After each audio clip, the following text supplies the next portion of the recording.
AdamandJP.com. Right now. Exploring the multiverse of pop culture. This is Podcasserole. An Adam and JP show.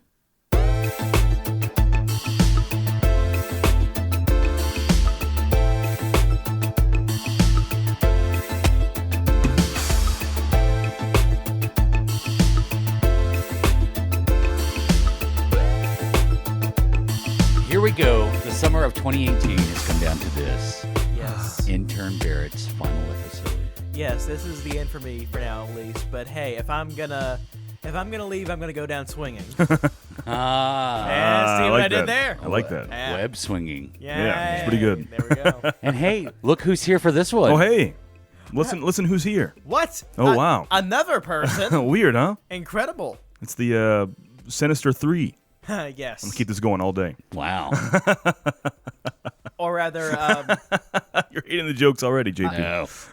No. Intern Barrett and his amazing friends. Oh, ooh, nice. Oh. Get ready for some fun, true believers. Yes. I'm excited for this. I'm excited for this one. Excelsior! The other ones were a little more informative for me, but I'm excited for this one. This will be Yes. good. Yeah.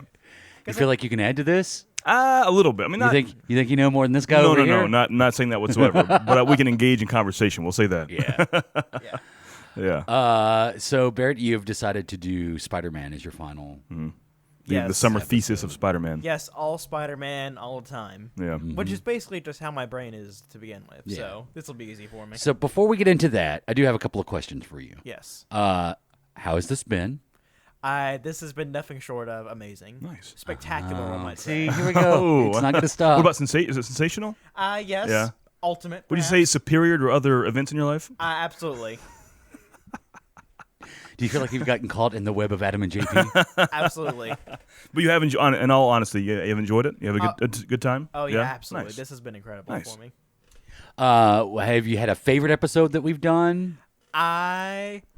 I don't know. I've loved all of them. I think I'm most... Your solo episode with anime? the every 10-minute chime in, JP, yep. Yep. That was informative for him, I could tell. Listening, I'm like, he's learning today. I think I was really proud of the last episode with Transformers. I Yeah. had emotions were running pretty high for some points there, but That's what podcasting is. They're things we Yeah. enjoy, things we love, so we get excited. It happens. Yeah. and sometimes you're talking about things you don't love and you get excited about that too. I think there's no excitement in podcast recording. It's like an NPR show. You know, it's just that I can't get excited. monotone. Yeah, you get excited sometimes. When do I get think excited? today? I think today you'll get excited about You think Spider-Man. so? Yes. I think when we bring up memories of your favorite Spider-Man stories, favorite Spider-Man covers, Spider-Man video games, moments in movies, I think you'll get excited. I don't want to spoil anything, but at any point will we talk about our favorite Spider-Man memes? We could. Wasn't planning, but it's possible. Anything can happen. So you come on. This is our fifth or sixth episode? Fifth. Fifth. You wanted to do this. Has it been everything you dreamed it would be? Absolutely. Do you feel like you've learned anything? Because this is an internship after all. It's true. Yeah. Yes, I think I've learned a lot. Have you thought of doing your own podcast soon or someday? I mean, it's I see mean, how you created the Twitter account. that's it's true. yeah, Yeah. It's not tough to do. It's fun. Yeah. Yeah. I definitely love to do more stuff like this in the future, but I need someone else to do the cover the technical stuff. Right, yeah. It's not that hard. I'm good at talking. I'm not good with like editing and recording and stuff like that. Yeah, like this setup looks scary, but it can be much more simple. I promise you. Okay. Yeah, it can be. Yeah, It can be. it could be as simple as your phone. Yeah, that's true. That's possible. Mm-hmm. Yeah, Yeah, I'd certainly love to do more podcasting in the future. yeah. Well, before we get into Spider-Man, I'm going to give you a couple of minutes, let you catch up on what you've been doing since our last bonus episode. I think the only movie I watched since the last time was Mission Impossible Fallout, which was it was a lot of fun. Tom Cruise did a lot of running. Mm-hmm. Henry Cavill was great. A supporting cast. Did he have a mustache? The proper mustache. Yes, the mustache that killed Justice League. Yeah. I think it was worth it though. Yeah. You think so? Yeah. Yeah. On a scale of 1 to 5, mustachioed. On a scale of 1 to 5, mustachioed Superman, what would you give Mission Impossible? A 5 out of 5. 5 out of 5 mustaches. Oh, wow. You know, This is that's good. one of those franchises I've never even dabbled in. You know that, right? Mission Impossible. I never have. Yeah, but like Yeah, I need to. I hear it's great, but I've never watched it's any really Mission good. Impossible movie. this is the 6th movie in the series, and it's like the best reviewed one yet. That's so cool. that amazes me That's that cool. it's still going like 10 plus years later, Yeah. and it's still shows no signs of like stopping or getting worse. Yeah, I mean, to go back and watch the original one now is a little dated. I'm sure. Didn't it have like a Limp Bizkit cover of the Mission Impossible theme? Sounds Was about it right. Limp- That sounds about right. Was it Limp Bizkit? No, It sounds right. I don't know. because that would have I'm because gonna- that would have been '96. I'm gonna search That was like prime Limp Bizkit time, right? Mission Impossible. I want to say I think it was Edge. I think it was the Edge from U2. Oh, really? Maybe did the Mission Impossible, the original one. Huh. Yeah. So I'm going to play devil's advocate here. I'm fully aware. I'm sure they're great movies. People love it, make a lot of money. But what makes that stand out for me, an outsider looking in that's never seen those? It seems like man A has to fight man B for a mission. Like what makes it special and stand out besides the once or twice a movie big time stunt? Like what makes it so enduring or endearing? What makes it stand out? Intrigue, Yeah. action, So yeah. adventure. Tom Yeah. Cruise running. Yeah. Because there are tons of cookie cutter action movies, but that franchise has the test of time. It beats it every time, and people love it, and still making good money. So I was just curious, what makes it so special? I would say editing You think so? Really? is one of the strong suits that most of the Mission Impossible movies have, Okay. especially the first one. The second one, Yeah. But then your boy J.J. Abrams, Right. Yeah. comes on in Mission Impossible 3, Okay. and pretty much saves the franchise. Is that the which one's the big stunt where he's kind of hanging on the cliff with two fingers? That's the second one. That's the second one. Okay. Yeah. Okay. I get the big stunt It scenes starts mixed out up. with him. Okay. yeah. Also, I just looked it up. Take a Look Around by Limp Bizkit appeared on the Mission Impossible 2 soundtrack Take a in Look The 2000. second one. Okay. Yes. Do we know who did the cover for the first one? I think that might have been you two. Interesting. Yeah. Huh. So, go check out Mission Impossible. I need to. Catch up on a 20-year-old movie. I had a talk this week of classic franchises I've never even touched. and that's one Okay, of them. I don't want to go too far in the weeds with this. Yeah. But since Barrett's here, Uh-huh. and I know he's probably seen most of these. Yeah. You ever seen any of the Jason Bourne movies? I have not. No, never. Never. You know, the spy stuff like that, espionage spy stuff is not that I hate it. I've just never been exposed to it so much. The first same. Bourne Identity is fantastic. Yeah. Yeah. I don't think I've seen some of the well, not like some, but I've seen bits and pieces of some of the like older James Bond movies, like the Sean Connery ones. But I don't think I've ever seen any of them in their entirety. The only Adam Bond, has, even though he says he hasn't. I have no recollection. no, the only Bond movies I've seen are Casino Royale, Skyfall, and Spectre. Oh, watch Skyfall. Skyfall's great. Oh Really? yeah, Skyfall is fantastic. And it's got an Adele song in it. That's the song I know. Yeah. I know the song.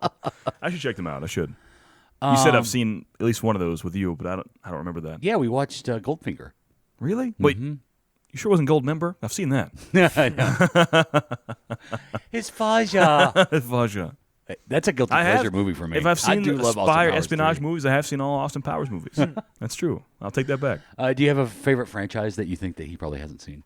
Because there are quite a few. You just have to go outside the comic.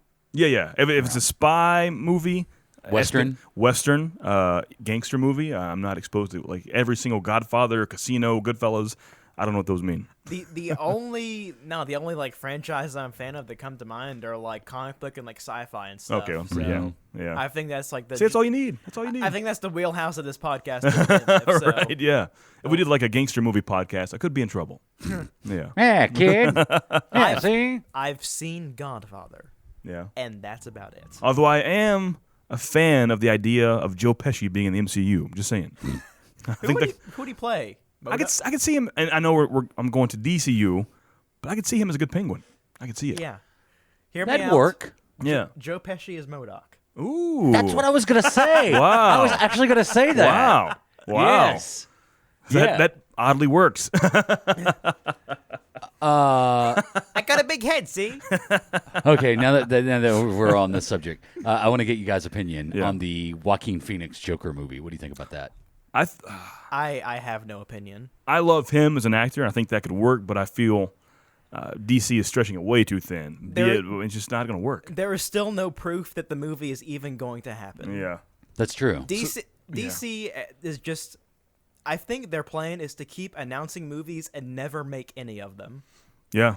They've quote unquote confirmed like I think 10, 12 movies now that like are probably never going to be made. Mm-hmm.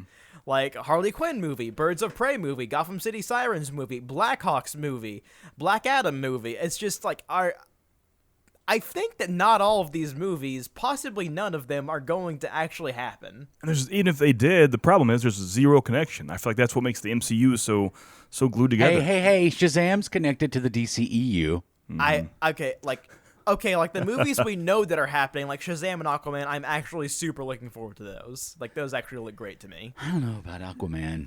I just watched it. I watched the think it looks trailer. fun. It looks fine. If nothing else, you have to respect the fact that they kept Black Manta's comic appearance. That's cool. true. That part was cool. That's That the one is part I true. liked. Yeah. They took the big goofy helmet with the eye lasers and they just put it in the movie, and I love that. That's pretty much straight from the comic books. It is. Yeah. Props to them for that. Yeah. Because Aquaman is not that. Does that? I mean, I don't, and I have a problem with that because I'm not a huge Aquaman fan, so that could be a problem. But I feel like they should be more, I don't know, more genuine to the character. But at the same time, that would be ridiculous if they brought a scale-bound blonde Aquaman to the screen. I don't know. It's a tough spot. Aside from the hair color, Jason Momoa, he looks a lot like the Peter David version of Aquaman Really? with like the long hair and like the hook hand and stuff like that. Yeah. I mean, not the hook hand, but like the long sort of like. I'd be so down for that. And he's got a hook for a hand. But you know what I'm talking about, like the long hair, bearded, kind of like Conan the Barbarian. Yeah. look. Yeah. Almost. Like the one that was in the Justice League cartoon. Yeah. True. That's true. Yeah.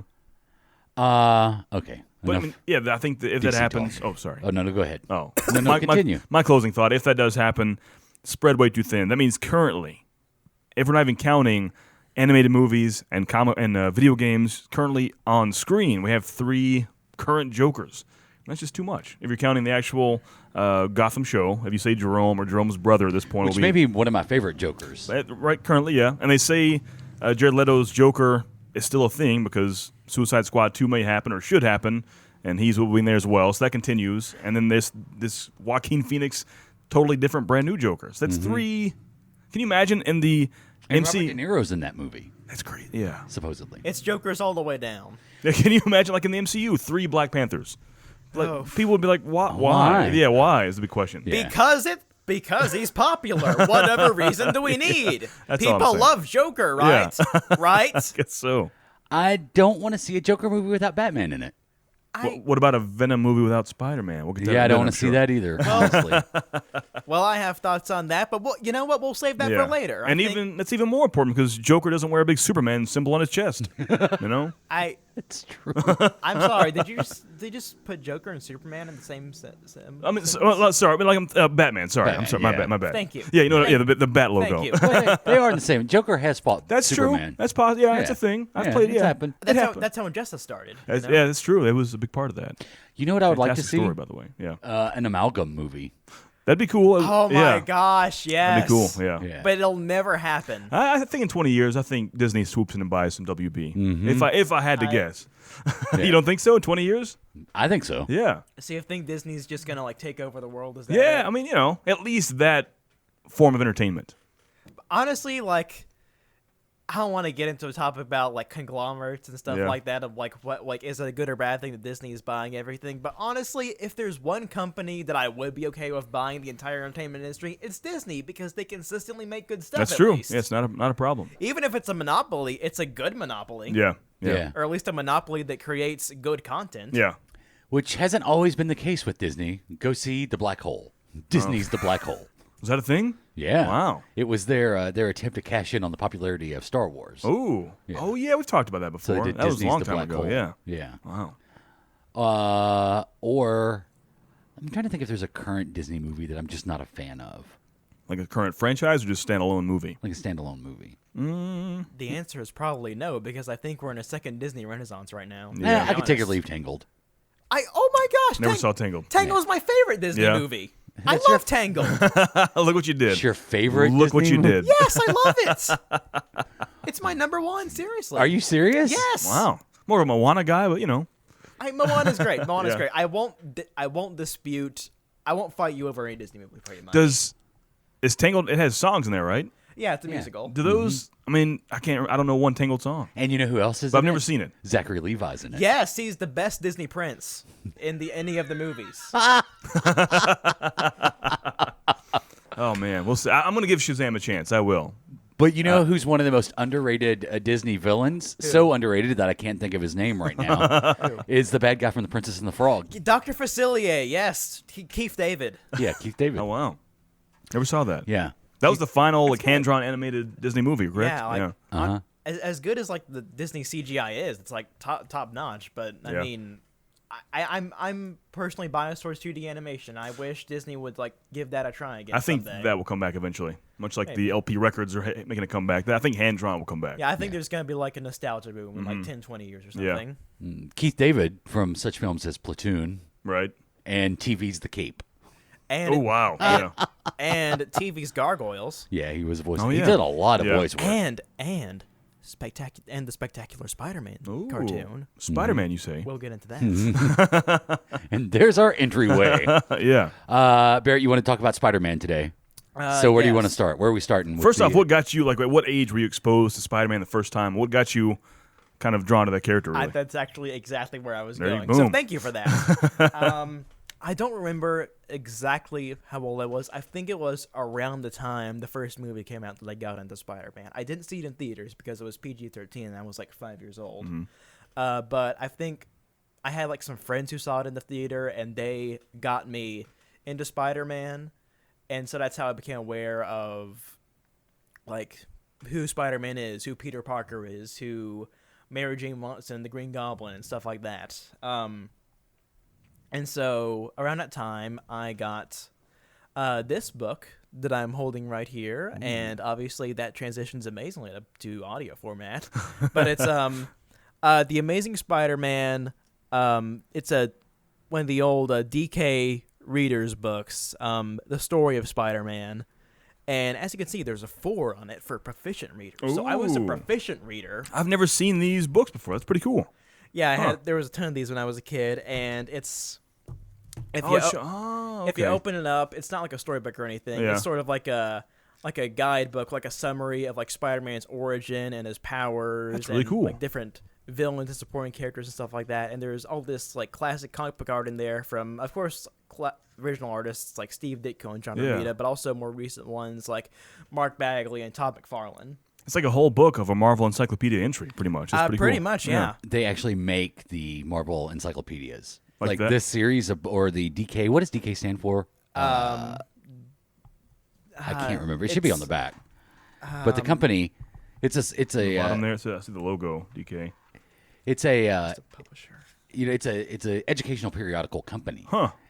And then they started publishing stuff like this because my wife's a teacher. Yeah. And so we are always buying these kind of That's stuff. really cool. Dorling Kindersley. That's what it stands for. Yeah. Okay. And they've put out the complete encyclopedia of Marvel for young readers, the Wow. complete encyclopedia Yeah, of I had DC no idea for this young existed. readers. That's Yeah. really cool. Oh, and around that same time, aside from this, I also got a bunch of other Spider-Man books. Like, I actually had a truncated version of the Ohotmu, the official handbook to the Marvel Universe, and that had like pages on Spider-Man, his villains, of course, like Doc Ock, Green Goblin, Vulture, etc., as well as like all of the major X-Men, like Wolverine, Nightcrawler, to like Cyclops and Shadowcat and Iceman, as well as like the main Avengers characters like Captain America, Iron Man, and Hulk.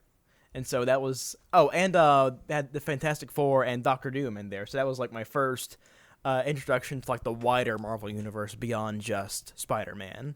That's cool. And also around that same time, I watched the first Sam Raimi movie on DVD, and I also got some proper comic books. Like I think the first one I got was a paperback collection of the third arc of Ultimate Spider-Man, which was the introduction to Doc Ock. And so that was sort of released to tie into the Doc Ock hype around Spider-Man 2 with Alfred Molina as Doc Ock, and we'll get into the movies in a minute. But I think that was my first Spider-Man comic, and I loved it. I think even then I realized that the Ultimate Universe was like a separate thing from the main comics universe, but I didn't get that it was like its own separate continuity, and this comic wasn't just its own self-contained thing. Yeah. But I read that and I loved it, and I also, this is a few years later, but I think what really got me into comics was the Marvel Adventures line, which is kind of what the Ultimate Universe should have been, because it's a kind of a self-contained, all ages, family-friendly take on the Marvel mythos. So it was almost like a Spider-Man cartoon in comic book format, where every episode or issue was like sort of a episodic villain of the week story.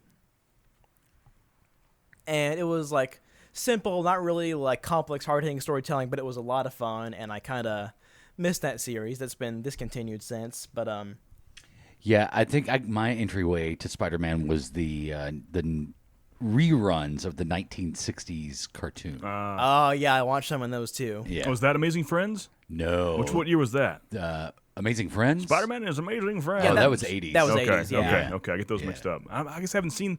It was the 60s? That's the one with the Spider-Man. Then Spider-Man. Was that the one That's followed where up with the Spider Hulk came. right afterwards, or was that the 80s No, that was again? Spider-Man and the Amazing Friends. Oh, see, I've got to, I Yeah. always get this mixed up for some reason. Yeah, because it started out as Spider-Man and His Amazing Friend, or Spider-Man and it was called something else, and then they started putting it'd be a half hour of Spider-Man and half hour of Hulk, and that's when it became. I think that's when it became Spider-Man and His Amazing Friends. I think before it was Spider-Man and His Amazing Friends, there was just another different like 80s Spider-Man cartoon that was just Spider-Man, and then like a year later they did The Amazing Friends with a different like voice cast. And you had Dan Gilligan, the original Bumblebee, as Spider-Man, and wow. Frank Welker, aka Everyone. everyone ever, as Iceman, and he was using the exact same voice he used for Fred from Scooby-Doo. Really? That's Yeah. funny. So you Scoop. Oh wait, that's Shaggy. What's that, Shaggy? yeah, excuse me. Casey Kasem. This is Get the Iceman. lore right. Yeah, you had Bumblebee and Fred from Scooby-Doo hanging out with each other fighting villains. Yeah, wow. And Slimer, too, right? Wasn't Frank Welker Slimer for a bit? I think, yeah, he In was, Real yeah. Ghostbusters? Yeah. I thought you meant Slimer was the other amazing Oh, friend. no. It's the Slimer voice.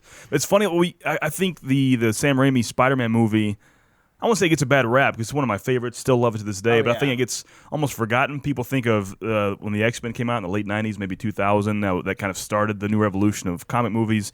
Then you go to the start of the MCU around Incredible Hulk, Iron Man. And I feel like as good as that original Spider-Man trilogy was, it kind of gets just shoveled under and forgotten in between that. But I think it's very important because it was, to me, much better, much well done, and quality over the X-Men movies at the time. I agree with that, but I don't know about being forgotten. I think there's a lot of people, especially on the internet, that still hold the Raimi trilogy up as the best Spider-Man movies, like the best superhero movies in general. They're really good. I strongly disagree with Really? that You don't like assessment. it? Oh, but wow. I'm a fan No, of 1 and 2. I like 1 and 2. I don't think they're the best. Yeah. I Oh, think right. I don't think they're the best Spider-Man movies. I think we can get into the movies Yeah, later, yeah. but I think we've had better since then. But I do think just rewatching them, they're a lot better than I remember them being. Yeah.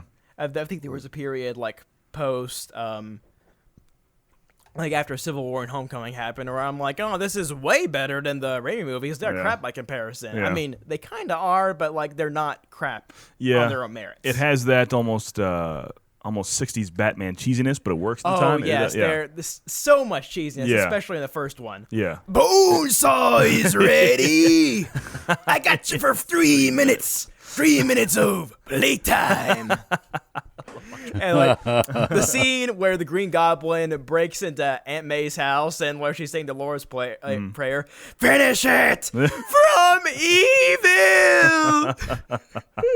It's scary. I couldn't get over the helmet. Really? Yeah, Yeah. Just seeing Willem Dafoe's head back behind that Yeah. screen. It was odd, yeah. He looked like a Power Rangers villain. Yeah. Here's the thing, though. I think from a historical context, the original Spider-Man, or Sam Raimi's Spider-Man, that first one, came along at a perfect time in history because that was really the first heroic movie post 9/11.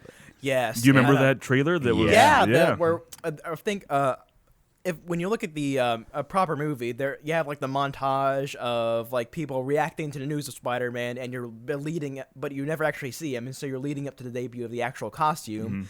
But it's not like this big dramatic reveal. You just like cut from like the news interviews to Spider-Man's here now.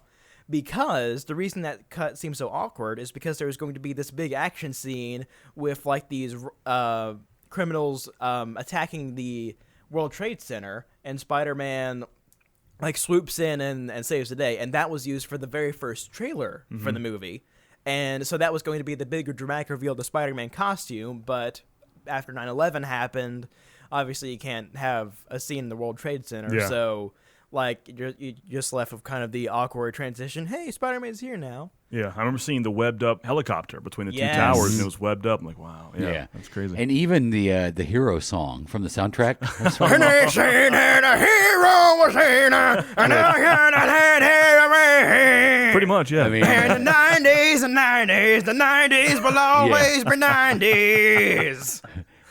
Chad Kroeger. And you can do it. Pull it out. Pull it out. You can do it. You know this from Saliva. You can do it. Josie Scott. Josie Scott. There you go. Yeah. They really got a lot of mileage with the song called Hero. Yeah. Post 9/11, because I remember after Spider-Man coming out, especially after that first anniversary, you'd see a lot of montages using Hero from the soundtrack with Spider-Man. That fact makes me realize Chad Kroeger from Nickelback has been a thing for almost 2 decades now. Yes, he has. Wow. Look at this photograph. Wow. Every time. Oh, man. So, sorry, we got off on the the tangent. Yeah. But the Raimi movies, I think even though we have had better Spider-Man movies since then, I think there's still a whole lot of cheesy fun. Like Spider-Man 2 in particular is like, it's still fantastic. It still holds up after all these years. Alfred Molina is Doc Ock. It's great. It's a great adaptation of the Spider-Man No More storyline from the comics, and I think there's a really good job capturing the sense of responsibility that Peter has, and that even no matter how much he wants to live a normal life, he will always have that sense of justice and that need to help everyone he can, and that's what makes him a hero. Well, with great power comes great responsibility. That's true. Yes. That's what I hear. Or if you want to go by the original Stan Lee written version in Amazing Fantasy number 15, with great power, there must also come great responsibility. Oh, it's the old word change around, eh? Yeah. Interesting. They shortened it later. Though I think as far as like an origin movie, Spider-Man still holds up. Oh yeah. Yeah. Definitely. Yeah. The first act of that movie is probably one of the best origin stories on film. The transformation to see Peter Parker as a geek that gets made fun of, and see his physical changes to his body when he wakes up, and just see it all mentally and physically, see that the character change is pretty cool. I still like the progression of that. Oh yeah. Yeah. And plus it's a Sam Raimi movie. Yeah, close-up zoom-ins and all the kinds of good stuff. Yeah. And Bruce Campbell. Yeah, And right. Bruce Campbell. Yeah. Oh, a quick tangent. Speaking of Bruce Campbell, of course he has one cameo in all 3 of the movies. In the potential Spider-Man 4 that was planned but never happened, with John Malkovich as Vulture and Anne Hathaway as Black Cat. Interesting. And Bruce Campbell's Always a cat. Bruce Campbell's Mysterio would have been. I think I already spoiled it. Bruce Campbell's cameo would have been as Mysterio. Wow. Yeah. And now Mysterio is going to be. Is Mysterio the villain for Spider-Man? Yeah, he's going to. The next Spider-Man movie. The report is going to be. He's going to be the villain in Spider-Man Far From Home, played by Jake Gyllenhaal. Yeah. What? Yeah. How did I not know that? Because that's my favorite. We'll speak of it in a bit, I'm sure. That's my favorite Spider-Man villain. Well, one of my favorite Spider-Man villains. We'll talk about villains in a minute. Yeah. That's its own topic. That's a whole, yeah. So your entryway was the original Sam Raimi Spider-Man movie. Mine was the 1960s cartoon. Yours was, I'm guessing, the 80s cartoon? Yeah, that's the one. Spider-Man I and get His them Amazing mixed up. Friends? That's the one. And With Iceman and Firestar? If not that, Firestar. there was even like a 90s cartoon. Yes, with so- Christopher Daniel Barnes. Exactly. Yes, Spider-Man. that's the. I think that's the. If I had to say, really, that's the one. Because the toy line, I believe Toy Biz made those toys, and I had so many of those. I was in love with those toys. Yeah, that cartoon started before I was born, but they still made like. It makes us feel old. See, that's what you're going to love with Barrett. he gets those little digs in. You don't even see him coming. But I love that. That was a good cartoon. I liked it. But yeah, I watched that too because they had compilations of some of the episodes on DVD. They had I would like go rent them from Blockbuster. But now I'm starting to feel them because I remember when Wow. Blockbuster was a thing. Yeah. Well, And they had like I think the one that I actually owned was Spider-Man versus Doc Ock or whatever the title was, and it had obviously a tie-in to Spider-Man 2, but it had like it was weird because it had like the first episode of in season 1 where Doc Ock appeared, and then you like the rest of the episodes were almost completely unrelated. It had the Black Cat storyline from season 4, which Doc Ock was in it, but only as like a supporting villain working as a henchman for Kingpin. So it was one Doc Ock episode and then Black Cat for no reason. Yeah. So Wow. it was weird, but like it was still. I still have fond memories of watching that and Yeah. the cartoon in general. I will see your Blockbuster story and raise you. I remember being a kid, probably like 13, 14, and my parents renting a Laserdisc player. Ooh, but wow. the original Oh my Laserdisc gosh. player, where the discs were actually in cartridges. I've never seen one of those. And one of the things we rented was what I called the Spider-Man movie, but it was actually the pilot and maybe the first episode of the Spider-Man TV show from the 70s. Yeah. Oh my god! Where Spider-Man wore the bracelets Yeah. and he had That's- a belt. That's fantastic. Yeah. Now, have you ever seen the Japanese live-action Spider-Man On series YouTube, I've seen some of that. Yeah. with the giant robot Yeah. Leopard on? Of course, you have to have a giant robot. as Yeah. featured in the novel Ready Player One. Yeah. Yeah. So there we go. Now we know how we all came to love Yeah. Spider-Man. Right. Yes. And transitioning from that, let's get into what makes Spider-Man such a great character, because I think like he's one of the top 3 superheroes in the world. It goes like Superman, Batman, Spider-Man. You get that? It goes Superman. Ooh, interesting. Batman. I mean, As far as recognizable, I can agree with that. Spider-Man. I mean, people know, even if it's just, I mean, they're known. Even Yeah. if Batman is like more popular, I think Superman, like he's the reason we call them superheroes. Yeah. Yeah. So, he began that. I'll give him. he's props. the He's the superhero. reason for the season. It's a long season. Thanks, Zack Snyder. But he's a big deal. I mean, for a long time, at least 2, maybe 3 decades, on every single Marvel comic, in the corner, on the bottom left corner, see some of those, you're going to see a Spider-Man face instead of the barcode itself. See bottom left in those? So that was like, that was almost the unofficial logo of Marvel Comics. He You was saw definitely that the image, and you knew he's like the mascot. Like you said, Mascot yeah. of Marvel. Yeah. Yeah, I think that even in more recent years, we've had characters like Wolverine or Deadpool, and most recently Iron Man sort of take the spot of the most popular Marvel hero for the time. I think Spider-Man, you can't argue that he's not the most iconic Marvel character. Yeah. Well, when I started collecting comics, I collected more Spider-Man than anything. Same. Yeah, yeah. I think so. Same here. I love like all like Marvel comics, but I don't have the money to keep up with every comic that's being put out. So Yeah. over the years, Spider-Man has been the one series that I've always followed. Yeah. Ever since the beginning of the Dan Slott run up until now, with the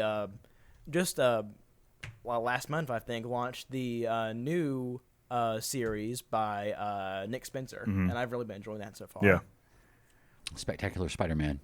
That was about- my first Spider-Man That was comic. the first one. Ooh, was nice. Spectacular Spider-Man. Believe it or not, my first Spider-Man comic was $20.99, number 1. Nice. That was the first. That was Wow. my first. I was like, this looks cool, and I was big into the $20.99 stuff. I had, Yeah. I mean, Oh yeah. I mean, everything. It was stupid how many $20.99s I had. We're talking Doom, Punisher. They were Oh, all yeah.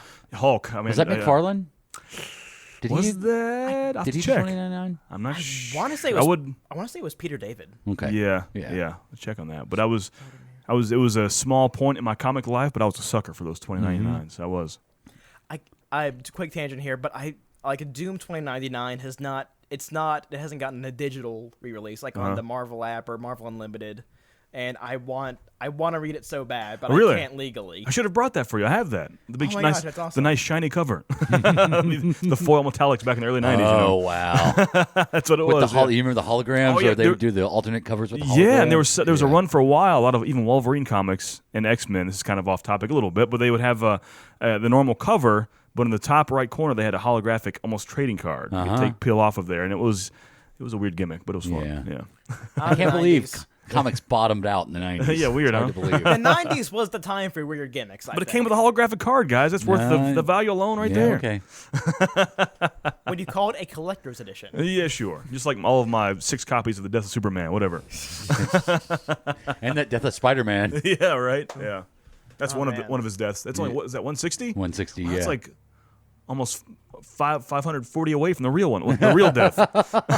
That's funny. That's Ultimate Spider-Man, actually. Oh, yeah, you're not- right. I see up top there. Yeah, Yeah, you're right. Yeah, the Peter 616 Peter Parker died in number 700. Right, yeah.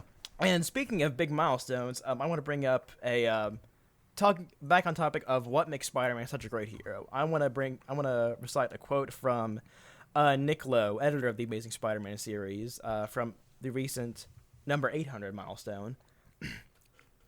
Spider-Man is the best superhero ever created. Nay, he's the best character of any kind, period. And while his costume is incredible and his powers are really fun, it's Peter Parker himself that makes Spider-Man what he is. He's selfless, selfish, funny, morose, self-important, and self-deprecating. Who doesn't want to read about someone like that? Who doesn't want to be someone like that? Unquote. And honestly, like, I couldn't agree with any of that more. Like, Spider-Man, like, the reason I wanted to do this podcast, like, yeah, he's not just my favorite superhero. He's my favorite fictional character ever. I don't think there's any given time where I'm not thinking about Spider-Man. Like, it's might be a bit of a problem, honestly. Yeah. But Comic characters have a lot to give because of him. A lot Yeah. because of that. I mean, if you said today to most people 20 or younger, I'm like, there's a comic character. He has movies, big white eyes, costumes mostly red, kind of a wisecracker. Most people would say Deadpool, but he owes all that to Peter Parker and Spider-Man himself. yeah, I think one of the things that makes Spider-Man so great is that he was a really groundbreaking character when Stan Lee and Steve Ditko first created him. He was, I think, the first real everyman hero, like the first superhero that feels like really human, three-dimensional, you can relate to him, because like he wasn't an immortal alien from a dead planet. He's not a genius billionaire. He's not a super soldier. He's just a teenager with a job as a freelance photographer, and he's trying to pay the bills. He's trying to get the girl he likes to notice him. Like, he has real, genuine problems and actual flaws. Like, he's insecure. He's a little overconfident sometimes, and he feels like a real person that you could meet in real life. And I think, and yet despite that, he still has that sense of responsibility, that determination to protect people, to save lives, to help people in every way he can. And he does that in spite of his flaws and his humanity. And I think that makes him one of the most inspiring heroes, and just he really captures what it means to be a hero in every sense of the word. Yeah. Yeah, just like Chad Kroger talked about. I'm not going to do it. So I think what makes every comic character great, when you look at the greats and why did they become so popular, it's absolutely right about Peter Parker. He's so connectable to the individuals that were reading Spider-Man at the time. They could see a little bit of themselves in Spider-Man.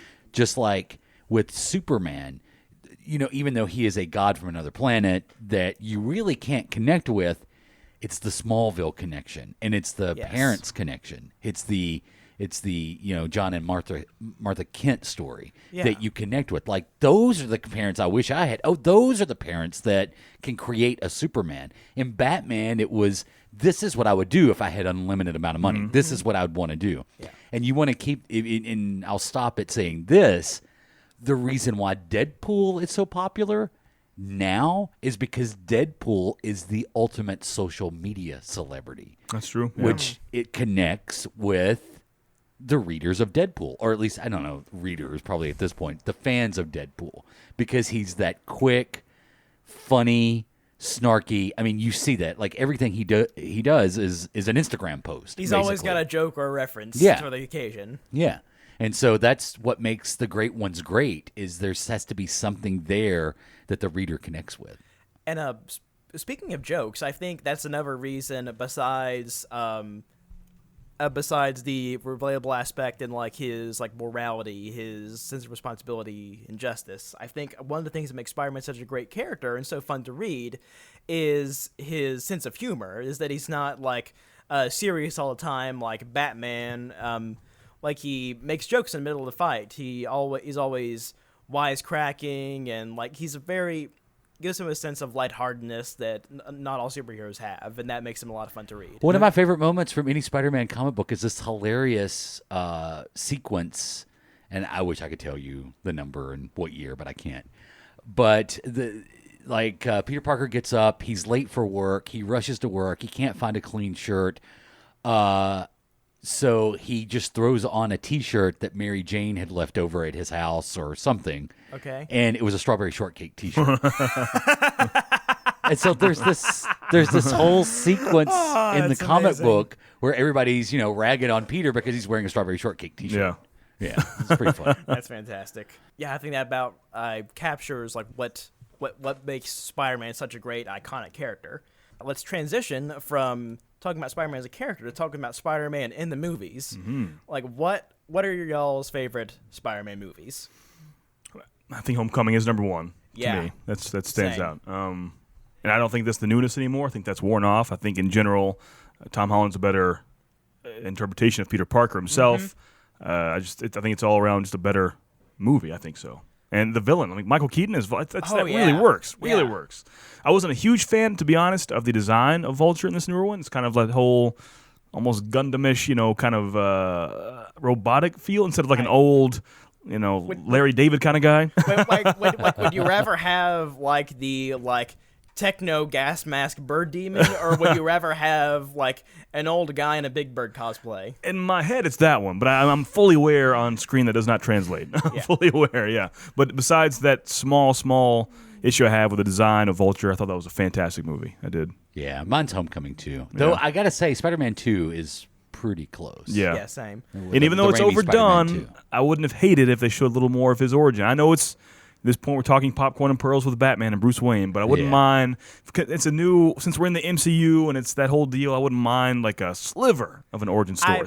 I get that, but at the same time, like, we've seen it. Everyone knows what happened. I know. But you've really only seen it once on screen. And some people are brand new. Their first exposure to Spider-Man is in Spider-Man Homecoming or Civil War. Yeah. So some people, we like to think that, but there's a percentage that has no idea how Peter Parker became Spider-Man that loves Civil War. There's some people don't know that.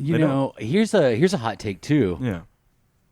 I'm a pretty big fan of Andrew Garfield's first Spider-Man movie. Yeah. The first one, yes. I personally, I'm a staunch defender of Amazing Spider-Man 2. Ooh. I realize it's not the best, Yeah. but I enjoy it. I think I think it has a lot of good things about it. But I thought he was a great Peter. His acting ability as Peter Parker was pretty awesome. Mm-hmm. It's up there with Tom Holland to me. Yeah. I think that Tobey Maguire was a great Peter Parker. He really nailed the kind of awkward earnestness of the character. If Tobey Maguire or if Peter Parker was in his 40s. Yeah, and I think still in high school. I think Andrew Garfield was a great Spider-Man. He really nailed the kind of like the sense of responsibility, the desire to help others, and as well as the wisecracking jokester aspect. But I feel like he was too cool to be Peter Parker. He wasn't nerdy enough, except for the scenes where he was with Gwen, because those scenes are just the cutest, most awkward things ever. I adore them. Amazing Spider-Man is one of my favorite romantic comedies. Really? But he has that perfect. He's the only Peter Parker with that Brooklyn accent. I really appreciate that. Yeah, I really do. Well, Tom Holland's got an accent. Kind of, yeah. I guess a little bit. Yeah. It's like a British guy trying to do an American accent, but he has that good Brooklyn accent. But. Yeah, I think Tom Holland is the one actor. He manages to capture the perfect balance of he's a great Spider-Man and a great Peter Parker, and I think that makes him he really brings to life what makes the character from the comics so great. Mm-hmm. Did they do the Uncle Ben story in The Amazing Spider-Man, the first one? Yeah, it was Martin Sheen. That's right. President Bartlett himself. That's right, yeah. So we've seen it twice. Yeah. And that's why they didn't do it, because those Spider-Man movies were not that long ago. So, yeah. They've been within the time. With that being said, there's some people that watch these movies and have no idea how Spider-Man is Spider-Man. They say in Homecoming he was bit by a spider. Yeah. They pay a lip service at least. Right, yeah. I'll take Gwen Stacy. Emma Stone as Gwen Stacy Yeah. any day over Mary Jane in the That's movies. if I have another beef with Homecoming, if I haven't, still my favorite movie of Spider-Man. But if there's another beef, I think that love interest is very important to the Peter Parker story. And as of right now, we don't have a Gwen Stacy or a Mary Well, you Jane. just haven't seen it yet. I You know. just haven't seen It's it yet. pretty, to me, it's a pretty important part of the character. Well, it's not. It's And he's not got clicking. 2 more years left in high school. Yeah. I was gonna talk about love interest later, but you know what? We might as well do do it. it now. What you were saying about Homecoming not having a love interest, I think. Well, the earlier Spider-Man movies, the love story was a main subplot besides the save the day from the villain A plot. The B plot in Homecoming wasn't a love story; it was a father-son bonding story with Peter Parker and Tony Stark, which left Liz Allen gave her less screen time, less importance as a result, because the love story was the C plot instead of the B plot. But in Far From Home, I think there's a good chance that we're going to get a lot more interaction between Peter and MJ, played by Zendaya. Because I was pleasantly surprised with her role in the first movie. She was hilarious, and I could really see her having a really fun dynamic with Peter, not just as friends, but possibly as a couple. I could see her being a really good love interest. But I gotta say, my favorite love interest in any of those Spider-Man movies, honestly, in any superhero movie really, was Emma Stone as Gwen Stacy, just because I think she was the first love interest. She really felt like an equal to Peter, instead of just a damsel in distress to be saved. Yeah. Because not only did she she was very strong-willed, she had her own sense of justice, inspired by her father, just like Peter was inspired by Uncle Ben, and she wanted to help people too. She wanted to help. She actually did help save the day. She took on Lizard with a flamethrower. She was the one she did most of the work stopping Electro. And she I forgot about Jamie Foxx. Yes. Yeah. yeah. If it keeps the villains out of Amazing Spider-Man 2, I like it much more. It's a good movie. Yeah. We can get to that later, but Alan Rano. Yeah, no, that's what I'm saying. Yeah. Wow. Yeah, don't forget that Green Goblin's pretty rough. Yeah. Again, we'll get to villains later, but before I forget though, you spoke of the Peter Parker, Tony Stark, father-son figure kind of deal. Yeah. I have no idea, as a hardcore Spider-Man fan, do you know what actually happened to Peter Parker's parents? Do they ever say, I've never seen or read that anywhere, his mother and father, what happened to them? they worked for S.H.I.E.L.D. in Earth 616. There's different stuff in the Ultimate Universe and the movies and stuff like that. But in Earth 616, they were, depending on who you ask, they worked for either the CIA or S.H.I.E.L.D., and they were killed by Hydra.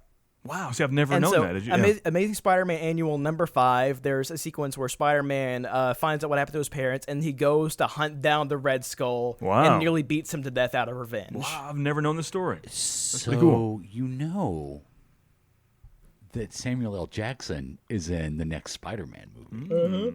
He's going to be in Far From Home. Yeah, he and Kobe Smulders as Marie Hill. They've both been confirmed. So there's definitely a S.H.I.E.L.D. connection. So I wonder if they're going to start exploring that. They should, because I've always been curious. That was also an Ultimate Spider-Man, because in that, I think they were they also had connections to S.H.I.E.L.D. as well. Richard Parker created the symbiote.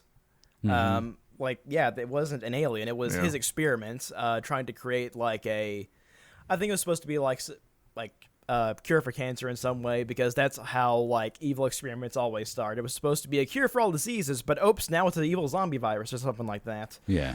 And because of that, Nick Fury and Spider-Man, they had kind of a mentor-student role in that, with Nick Fury kind of trying to raise Peter in Richard's place out of guilt for what happened to him. Interesting. So what if they tap that in and he kind of starts not raising, that's a bad term, but he becomes that father figure to Spider-Man after Tony Stark dies in the second Infinity War. Oh my gosh. That was a mic drop. I was actually holding a mic. You might actually really have hit the happens. nail on the head there. Wow, interesting. So before we move on, one more thing about those Amazing Spider-Man movies. I really like Gwen Stacy and Emma Stone's portrayal because she fell pretty hard for Peter in that. Oh, too soon. Wow. Too soon. A double mic drop? No. Well, yeah. Wow. But yeah, we kind of got sidetracked there. But It happens. The mic drop makes you just forget everything. You want to hear it again? No, it's all good. No, It's like the Men in Black flash where you just kind of forget what happened. okay. Yeah, I think Gwen Stacy is the best Spider-Man love interest we've had. Just because she really felt like an equal to Peter. She wasn't a damsel in distress. She managed to keep up with him, not just in the villain, the day saving, the villain fighting, but also in she managed to get as many quips in as he did. They managed to keep up with Trevor in the snark territory, and they were just a lot of fun. They had a great chemistry, great dynamic to watch because of that. I do feel like Bryce Dallas Howard's Gwen Stacy was kind of wasted in Spider-Man 3. She had no reason to be in the story at all. I think I was so excited when I saw her. I'm like, wait, nothing's happening here. Yeah, I think that as much as I like them, the romance subplot with Mary Jane was probably the biggest flaw of the Raimi movies. Yeah. But not because of MJ as a character. I think Kirsten Dunst, even though she didn't have the best material to work with, she did as well as she could with it. She felt like a real character. She had her own dreams and motivations, but apart from just loving Peter. She wanted to be an actress. She wanted to be on Broadway, and she was struggling to make that dream a reality. I think the fault with the romance in those movies was with Peter, because he was just a really bad boyfriend to her. Yeah.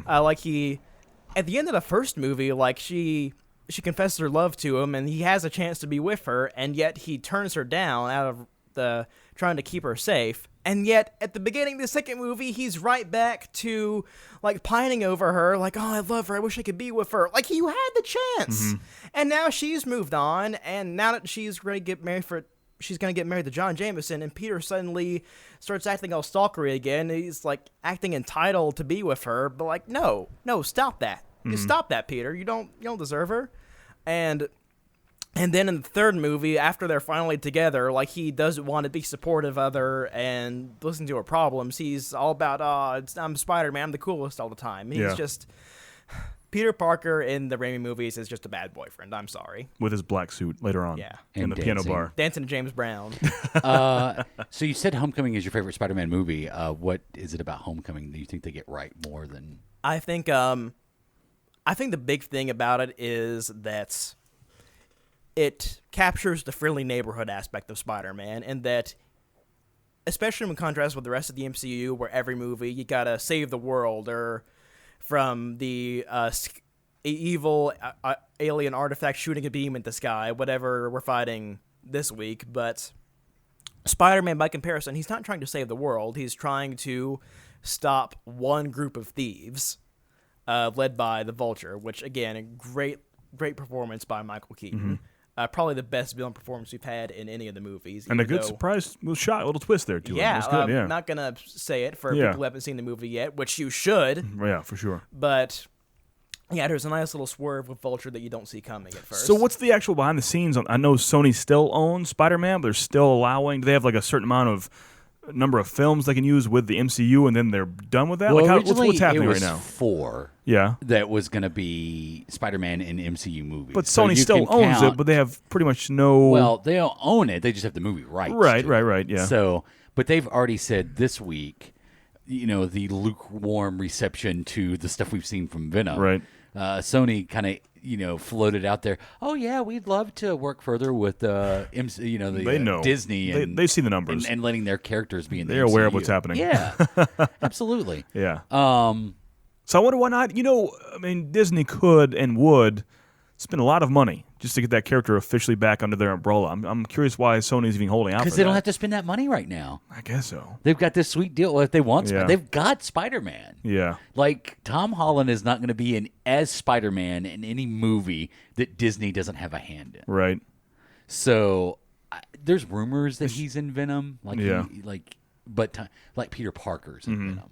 So I don't know. We'll It see. seems, we'll speak of that in a bit. But Yeah. One of my favorite things about Homecoming, though, before you move on to your next subject, is I love that this is the first Spider-Man movie to actually represent the multicultural nature Yeah. of what what Brooklyn is Yeah. today. Well, Queens. Or Queens, yeah, thank Yeah. you. And it's not the kind of white toast Tobey Maguire Spider-Man It's and like- all his friends. It's not 60s New York. Yeah, exactly. It's not Silver Age New York. Right. Just finishing my point from earlier, this Homecoming does a great job of capturing Spider-Man as a hero. He doesn't save the world. He helps people. He's a friendly neighborhood Spider-Man. He's concerned with saving and helping individuals, not just the world at large, like the Avengers are, the Guardians of the Galaxy. And so my favorite scene in the movie, apart from the classic lifting the rubble scene at the end, which we'll talk some more about that towards the end. But my favorite scene towards the beginning is the Blitzkrieg bop montage of Spider-Man just swinging around Queens, just not stopping villains, but just helping people with everyday mundane problems, like helping an old lady with directions, returning a stolen bike to its owner, stuff like that, because that's who Peter Parker is. Like, he's the kind of guy, he's not concerned with stopping like Galactus. He's the guy who saves cats out of trees and helps old ladies cross the street. And that really gets to the core of just like Spider-Man as the everyday hero who's just trying to help everybody he can. And that shows more of how great his character is built, because he has these movies that many people go see, making hundreds of millions of dollars, but in the same level, like you're saying, that street level hero, like a Daredevil, a Jessica Jones, a Luke Cage, a Iron Fist. Those are more, they fit better in a TV setting, in that small Netflix style. I think they couldn't do as well on screen, but like a big screen. But I think Spider-Man is meant to be bigger. You know what I mean? Yeah. He's on the same level, but he's a character is above that. He's better than that. Yeah. Yeah. And I think that does it for the movie. So let's move on to favorite Spider-Man TV shows. Oh, that's easy. Yeah. Spider-Man and His Amazing Friends. Yeah. I'm gonna say that '90s cartoon. I know it may be Yeah. terrible in retrospect, but it's my favorite. Yeah, I like it. Yeah. And there was one. It sounds weird.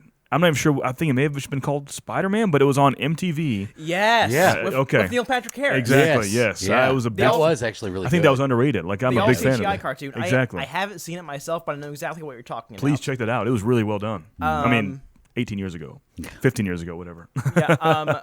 My favorite Spider-Man cartoon, Spectacular Spider-Man, which, if you haven't seen it, check it out already, because it came out 2008, so like 10 years ago. Dang. Yeah. And that's how it works. Yes. So you're like, 30 years ago. That is how time works. But yeah, I think what makes it great is that it takes everything good about the comics and puts it in a cartoon. It does its own take on the mythology, but it's very good at capturing just taking all Spider-Man and his villains and his supporting characters and taking what makes them so great and really crystallizing it. I think that's a good recipe and formula for a good cartoon. That's why, to me, the early 90s X-Men cartoon on Fox Kids was fantastic. That was almost sometimes word for word, the script was brought over from the comic, Yeah. and those comic panels were on screen to watch that, and that's why it worked so well. And at the same time, you get plenty of delightfully cheesy moments. Yeah, in the yeah, process, as 90s cartoons do. Yeah. That's why I think it works so well. So I need to check that out. I've never really watched too much of that. Yeah, definitely need to do it. It was the showrunner and writer for most of the episodes was Greg Weisman, creator of Gargoyles, a Disney cartoon, and Young Justice over at DC. It's the Frank Welker circle. It all comes back again. Or the Keith David. I'm sorry. Yes, sorry. because Keith David Yeah. actually he plays Tombstone in this series. He's sort of one of the main antagonists, along with Doc Ock and Green Goblin. And the reason Tombstone, who's a very C-D list villain in Spider-Man, the reason they used him as such a major antagonist is because he's Kingpin. And they couldn't use Kingpin because he's tied up with the Daredevil rights. Right. This was back when Sony still owned the TV rights, so they could only use Spider-Man's inner circle of characters. So they Greg Weisman wanted to tell a Kingpin story, and he couldn't use Kingpin, so he just used Keith David instead, Tombstone instead, played by Keith David, even though they eventually replaced him by Kevin Michael Richardson, who is a prominent voice character actor. He was Captain Gantu and Lilo and Stitch. He's been in a bunch of stuff. So he's a C or D list villain, kind of like Kraven the Hunter is. You're saying? Yeah. Like, okay. Craven is also awesome in this series. That's his favorite. That's JP's favorite Spider-Man villain. Kind of a dig towards him. But in my opinion, how about a low B? You know, they're talking about Kraven the Hunter movie, right? How about a low B grade, huh? But yeah, Spectacular Spider-Man is awesome. It has a great take on all the supporting characters, all the villains. Just watch it. It's amazing. Let's talk about a little bit about favorite Spider-Man video games. Yeah. Where you go? I'll keep this short. Spider-Man 2, based on the movie, is not only my favorite Spider-Man game, I would say, but maybe one of the only good movie tie-in video games ever made. Yeah. When you think of that, it's tough to find a good one, and that's I've really heard good. Nothing but good things about the game, but I've never played it. And once again, this was 15, 16 years ago, so it may not age well, but at the time, it's the first ever open world Spider-Man game where your actual web swinging abilities are there. Mm-hmm. At the time, it was sold as if like a GTA, but you're Spider-Man. That sounds awesome, right? Same. Yeah. I mean, that's going to be mine too. Yeah, I love that open world Spider-Man 3, the one that came after, it kind of used the same engine. Ultimate Spider-Man, in between those, kind of based on the Ultimate comic series, more of a like a cell-shaded graphic style too, was very good. Yeah, I know that like the character designs are taken just straight from Mark Bagley's art from the series. Yeah, yeah. We spoke a little bit before the show, and you said something you liked that I've never played before. I'm curious. One I really enjoyed was Spider-Man Web of Shadows. Came out for PS3 and Xbox 360. Yeah. I played it on PS3 because I'm a PlayStation fan for life. Good. Most good people are. I will die on this hill, good sir. But yeah, it was really cool because you could like. It's basically like a zombie apocalypse, but with symbiotes. Ooh. And so, like, Venom is... You can't play as him, but he's like a major recurring boss throughout the game. He's sort of like your rival character. The Gary Oak to Peter Parker's Ash Ketchum. And Pokemon reference, JP. Yes. Nope. Nope. And like you can switch. One of the cool things from gameplay is that you can switch between Spider-Man's classic costume and the symbiote suit. Nice. And both have their own move sets. And there's a lot of like other fun cameos from not only villains like Electro and Vulture who get really cool redesigns, but also Wolverine and Black Widow show up. And Nice. Wolverine even gets a boss fight and just as regular Wolverine, but they also get symbiote Wolverine late in the game. Whoa. So that's awesome. Wow. That's kind of cool. And Luke Cage and Moon Knight are in it. It's just a really cool game. Moon Knight needs more love. I'll say right now. It's coming. I feel think it. so? I can feel It it. really takes advantage of the wider Marvel universe. I think my favorite Spider-Man game out now, though, is Shattered Dimensions for PS3. I'm curious about that one, yeah. And the cool thing about it is it's the Spider-Verse storyline before Spider-Verse happened. And so you have 4 different Spider-Man. The Amazing Spider-Man, which is the classic Earth 616 main comic version. Spider-Man Noir, who was the sort of 1930s Great Depression era hard-boiled detective Spider-Man. Spider-Man 2099 from the cyberpunk Blade Runner style future, and the Ultimate Spider-Man, who was sort of a younger, more inexperienced Peter Parker, who he would play just like regular Spider-Man, except he has a symbiote suit in this game, and they all have their own distinctive play styles, and they all have a different voice actor who is another Spider-Man reprising their role. So Neil Patrick Harris is Amazing Spidey. Spider-Man Noir is Christopher Daniel Barnes from the 90s cartoon. Whoa, I know all this. That's cool. Yeah, Spider-Man 2099 is Dan Gilvezan, Bumblebee from Spider-Man and His Amazing Friends. And Ultimate Spider-Man is Josh Keaton from Spectacular Spider-Man. Wow, that's pretty cool. And so they all get a lot of cool boss fights from like different multiverse versions of the villains, like Ultimate Electro, Earth 616 Kraven, Ultimate Deadpool, Hammerhead Noir, Green Goblin Noir is awesome. Whoa, that sounds cool. Doc Ock 2099, Hobgoblin 2099, a lot of cool villains. And Mysterio does a great job as like the main villain of the game. He's the final boss. So that does it for video games. Let's talk favorite villains. Ooh, let's do that, shall we? The Rogues Gallery of Spider-Man. Because I think Spider-Man, besides Batman, he has the best Rogues Gallery in all of I've comics. always said Spider-Man is the Batman of Marvel in that regard, where you almost... Spider-Man's fantastic, but a lot of the allure towards him is his vast gallery of villains as well. Absolutely. Yeah. JP, you want to start with when you're... Craven the Hunter. He loves Craven. He really does. For years, he's spoken the love word of Craven the Craven the Hunter. Craven is awesome. Craven's Last Hunt is one of the best Spider-Man stories ever written. Wow. Boom. Wow. Finally, somebody that gets me. I am, like I said before, a Mysterio fan. I just love, even if he didn't do or say a word, I think that character design is fantastic. It's just a cool look. Oh, yeah. And this is a hot take. Going to be unpopular opinion here, but I like Hobgoblin more than Green Goblin. I'll say Really? it. I do, yeah. Interesting. I do, yeah. He had better bombs. Yeah, better bombs. I don't agree, but I respect that opinion. Yeah, I'm a fan. Yeah, and that could be because of the 90s cartoon I was exposed to. Yeah, because it was weird because Hobgoblin actually showed up like 2 seasons earlier than Green Goblin. I don't know why I did that, but right. It happened. And I think that's why, as a kid, I had the toy, and I was exposed to that villain before. In my head at the time, Green Goblin was a ripoff of Hobgoblin. Yeah. Really, yeah. And of course, Carnage. Oh, Yeah, yes, yeah. Carnage was great. Like, Yeah. I like Carnage. I first like something that it's really weird that the 90s series did, but I love it, is that they made Carnage a minion of Dormammu, which wow. is so weird. I know that but was I a love tie-in. it. Wow. Dormammu. That's Yeah, cool. and Doctor Strange he had a guest star during the Carnage arc, and I think George Takei was Wong. Oh, wow. Mr. Wow. Subaru himself. Who would you say your favorite villains are? You haven't really said your favorite villains. I got Doc Ock as my number Really? one. Okay. I think a lot of that is because Spider-Man 2. Mm-hmm. We talked about how great Vulture was earlier, but Alfred Molina was fantastic as Doc Ock. I've talked a lot in this summer series about how much I love villains that have sympathetic motives. Yeah. Even though they're evil, you can understand why they are that way.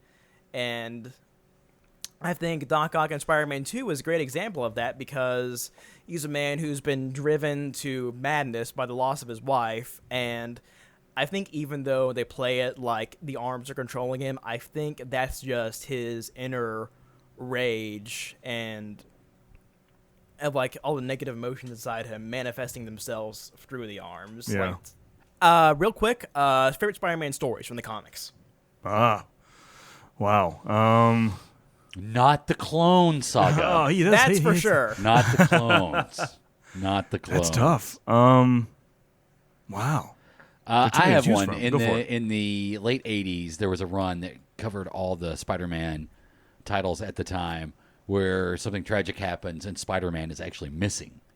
And so the whole, I think it was probably like 2 months through all the Spider-Man run. Spider-Man's not even in the comics. That's interesting. And it's this whole story of like, where is what's happened to Spider-Man?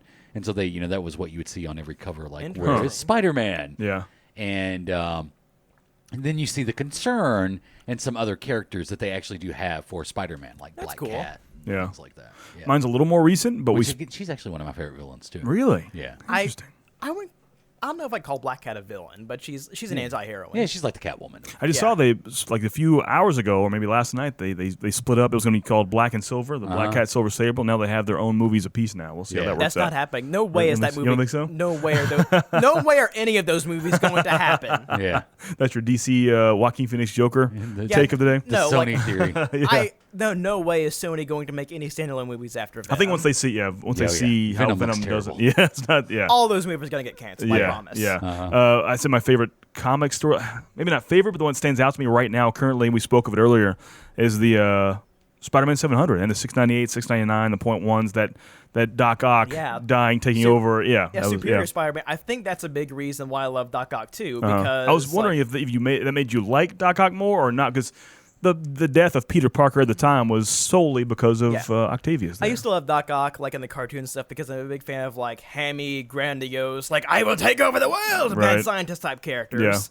But the Superior Spider-Man really brought out the sympathetic side of Doc Ock because like throughout Dan Slott's run, you get the sense that Otto, like, he wants power, he wants control, he wants to rule everything around him, but only because he's a man of science. He wants to improve things with his vision. And, like, Superior Spider-Man was a lot of fun seeing Doc Ock try to work on the hero side of things using his old mad scientist tyrant methods. Yeah.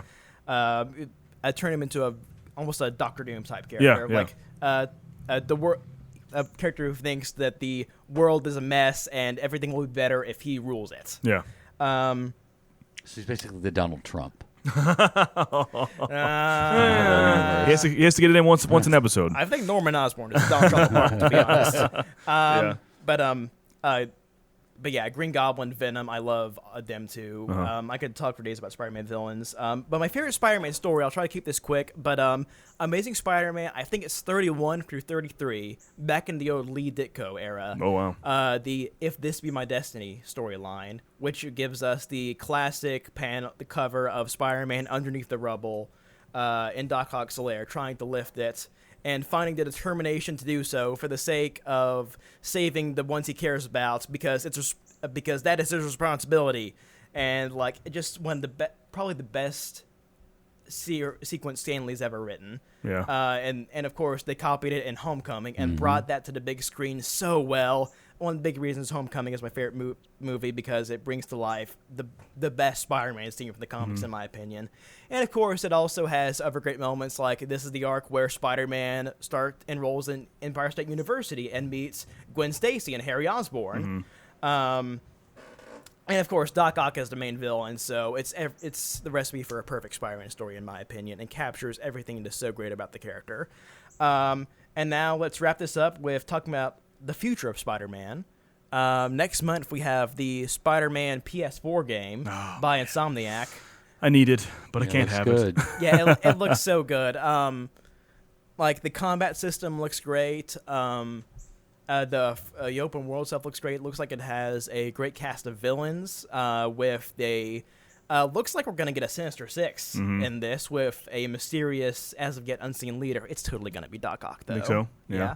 You know, if Sony gave up the rights back to Marvel and Disney, You have Xbox games? I could have an Xbox Spider-Man game. Just saying. But yeah, that game looks awesome. I'm still looking forward to it. Yeah. Into the Spider-Verse, the animated movie coming out this December, and that looks fantastic. Like, I love the art style in general, like the very vibrant colors and the shading. Every frame looks like concept art brought to life. That's one thing. Go ahead. I'm saying that's one thing Marvel needs to catch up to DC with, is their animated division. I Yes. think. So this could start that. And a live-action animated movie at that. Yeah. And the most important thing about Spider-Man Into the Spider-Verse coming out this December, Peter Porker is the Amazing Spider-Ham. Voiced by John Mulaney. Yep. Oh, wow. My favorite comedian. Wow. Yeah. So that's going to be awesome. Why wasn't it John Spider-Ham is Hamm? in this. That'd be better, right? Come on. Yeah. Just for name alone. John Hamm is Spider-Ham. And also, I have to mention, it's also going to feature my favorite non-Peter Parker Spider-Person, Gwen Stacy, the radioactive Spider-Gwen. No, no. Yeah. Like, I don't know. I'm not going to let you get on another Spider-Gwen tangent. She's so heard that cool! last time. I love her so much! In the past month, I'm becoming a fan of myself. I'm going back into the comics. Really? For my- Because this guy was like Spider-Gwen. I know. I don't get it. I know. But since I started going to the comic shop and getting my daughter some comics for the future, getting AKA girly comics, I picked up on a whim a Spider-Gwen comic, and I was a fan. Yeah, they just took everything great about Gwen Stacy Yeah. from the Amazing Movies and the Spectacular cartoon, and they made her a superhero, Yeah. which is awesome. Like, I also picked up the new Dazzler #1. Don't do that. Don't do Dazzler. I can't believe you got that. I had to. Well, I didn't have to, but you know. I like Dazzler.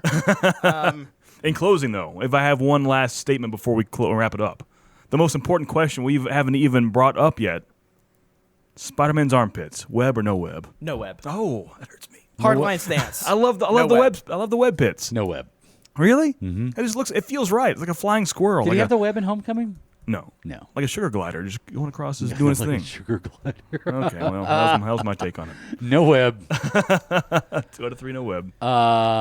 Anything else on Spider-Man before? No. I think this is one of those shows we can go on for 5 hours. Yeah, we with. Yes, really- we could, but we need to wrap this up now. Yeah. Closing statement, Spider-Man, he's my favorite superhero, favorite fictional character of any kind. We all love him. Peter's my boy. Gwen Stacy is awesome. Spider-Gwen is awesome. And also, one closing statement. Hot take, the Venom movie looks awesome. I'm gonna see it. Oh. Roll music. I'm out. Intern Barrett is out. See you, true believers. Excelsior!